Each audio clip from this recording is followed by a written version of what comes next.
എണ്ണയിലൊന്നും മുക്കി പൊരിക്കാതെ എളുപ്പത്തിൽ ഉണ്ടാക്കാൻ കഴിയുന്ന നല്ല ഹെൽത്തി ആയിട്ടുള്ള നല്ല ടേസ്റ്റി ആയിട്ടുള്ള ബ്രേക്ക്ഫാസ്റ്റിൻ്റെ റെസിപ്പിയാണ് ഇന്നത്തെ വീഡിയോയിൽ ഷെയർ ചെയ്യുന്നത്. അപ്പോൾ നമുക്കിതെങ്ങനെ ഉണ്ടാക്കുന്നതെന്ന് നോക്കാം. അപ്പോൾ നമുക്ക് ഈ ഒരു ബ്രേക്ക്ഫാസ്റ്റ് ഉണ്ടാക്കാൻ വേണ്ടിയിട്ട് ആദ്യം തന്നെ ഒരു കപ്പ് ഗ്രീൻ പീസ് കുക്കറിലേക്ക് ഇട്ട് കൊടുക്കാം. ഞാൻ 3-4 ഷോപ്പിൽ പോയിട്ടും എനിക്ക് ആ ഗ്രീൻ കളറിലുള്ള ഗ്രീൻ പീസ് കിട്ടിയിട്ടില്ല. അപ്പോൾ ഇതാ ഈ ഒരു കളറിലാണ് കേട്ടോ കിട്ടിയത്.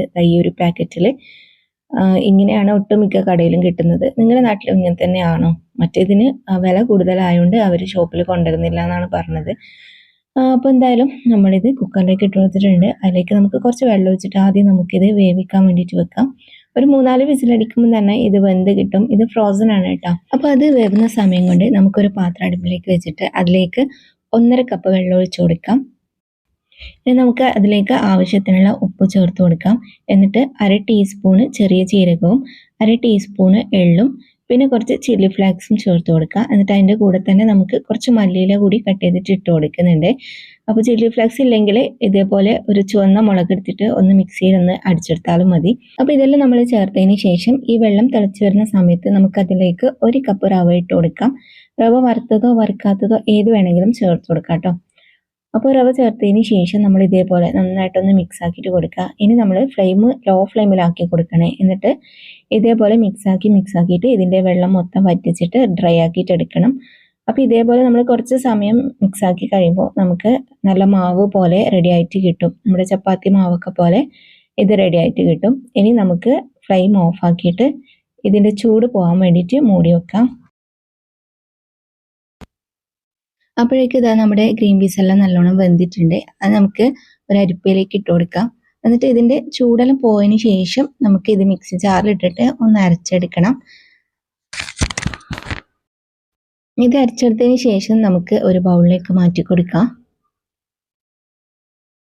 ഇനി ഇതാ ഞാൻ കുറച്ച് അവില് വെള്ളത്തിലിട്ട് വെച്ചിട്ടുണ്ട്. ജസ്റ്റ് ഒരു 1-2 മിനിറ്റ് ഇട്ടാൽ മതി.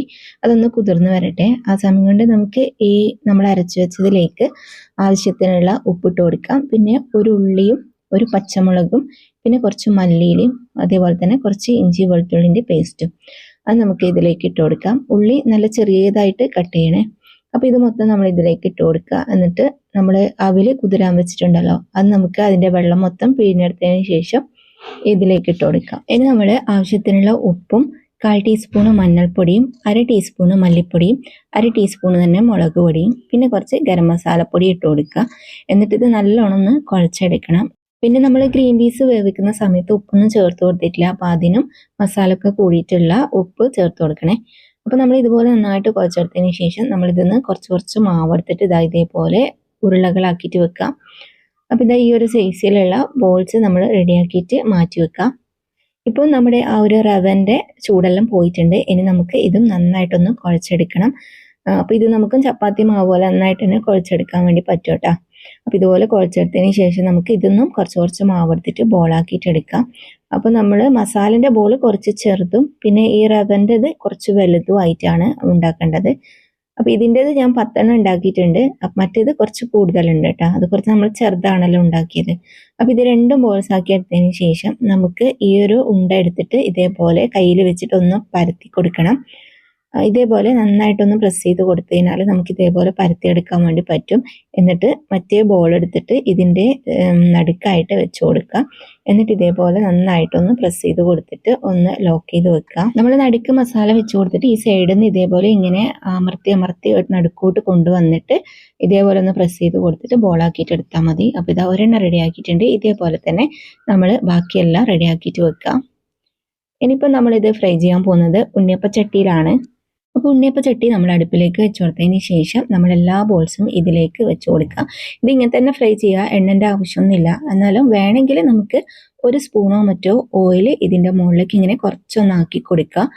എന്നിട്ട് നമുക്ക് 2 സൈഡും തിരിച്ചു മറിച്ചൊക്കെ ഇട്ടിട്ട് ലോ ഫ്ലെയിമിൽ വെച്ചിട്ട് ഫ്രൈ ചെയ്തെടുക്കുകയാണ് ചെയ്യുന്നത്. ഇത് തന്നെ നമുക്ക് പല രീതിയിൽ ഉണ്ടാക്കാൻ പറ്റും. ആവിയിൽ വേവിച്ചെടുക്കാനും പറ്റും, അതേപോലെ ഡീപ്പ് ഫ്രൈ ചെയ്തെടുക്കാനും പറ്റും. എങ്ങനെയായാലും നമുക്കിത് കുക്ക് ചെയ്തെടുക്കാൻ വേണ്ടി പറ്റും. പിന്നെ ഈ ഒരു രീതി ചെയ്താൽ കുറച്ചുകൂടി നല്ല ടേസ്റ്റാണ്. പുറമേ നല്ല ക്രിസ്പി ആയിട്ട് നമുക്ക് കിട്ടും, ഉള്ളിൽ നല്ല സോഫ്റ്റ് ആണ്.